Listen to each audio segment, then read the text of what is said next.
Hey everybody on YouTube. Today I thought I'd take another moment to do a vintage video repair. Today this is actually a part 2. I'm working on a Sanyo VTC-7100 black and white machine that you can hook up to a camera and actually hook up to a TV. I'm tackling this project first because this is the most complicated project. This is a very, very, very hard machine to work on, folks. I mean, it's very complicated, very primitive, but it's got its issues. I've got 3 machines here to actually build one, and all of them have broken parts, which makes it a little difficult. I have to do a lot of conversions and a lot of smart thinking how to fix certain issues. But anyways, I'm working on this machine, and I've noticed the cassette that he gave me with this machine. It looks like it must have been in a flood at one time. The cassette or videotape material inside the cassette is all rotten. Cannot get the cassette to load, and big reason is because the tape isn't any good. So basically what you want to do is, if you have to make yourself a test tape, you need to take that cassette apart, which if you don't know how to do video cassette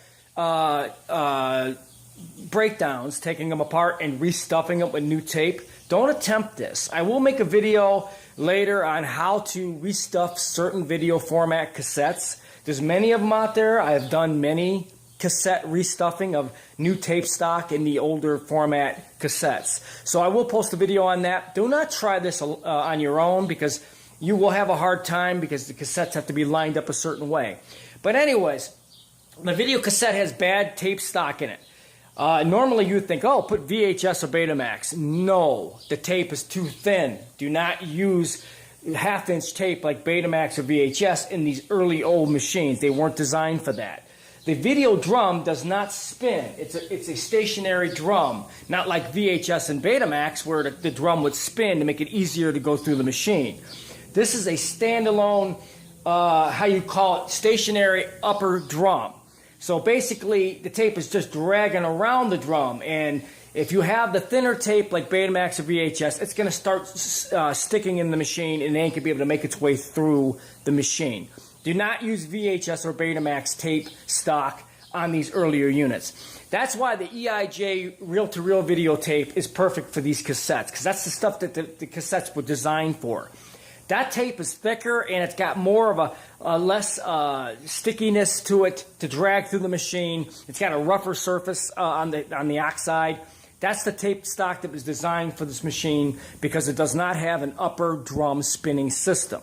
So I took the cassette apart, threw out the old tape, got a beautiful reel-to-reel EIJ tape that I have, re-spooled the cassette, and filled the cassette all the way up, put the cassette back together, and voila. So I tried loading the machine for the first time today after I got done putting a 80 or 90% one together. The machine loads beautifully, goes around the drum. It actually starts playing, and it actually does engage. So my little video cassette idea worked fantastic. This tape will work fine as a test tape now. Unfortunately, the tape that was in it was rotten. I could not use it. Anyways, the big problem I'm having now, and I've kind of like narrowed it down, this thing will be in the record position. After about 15 minutes or so, the servo drum or the video head will stop slowing down dramatically. That's usually caused by capacitors being dried out. They reach a certain temperature, and then they'll start lagging. So basically, what I'm going to do is replace the capacitors on this unit, especially on the actual motor in VR1 board where the servo motors and stuff are running. They have the capacitors mounted on that board.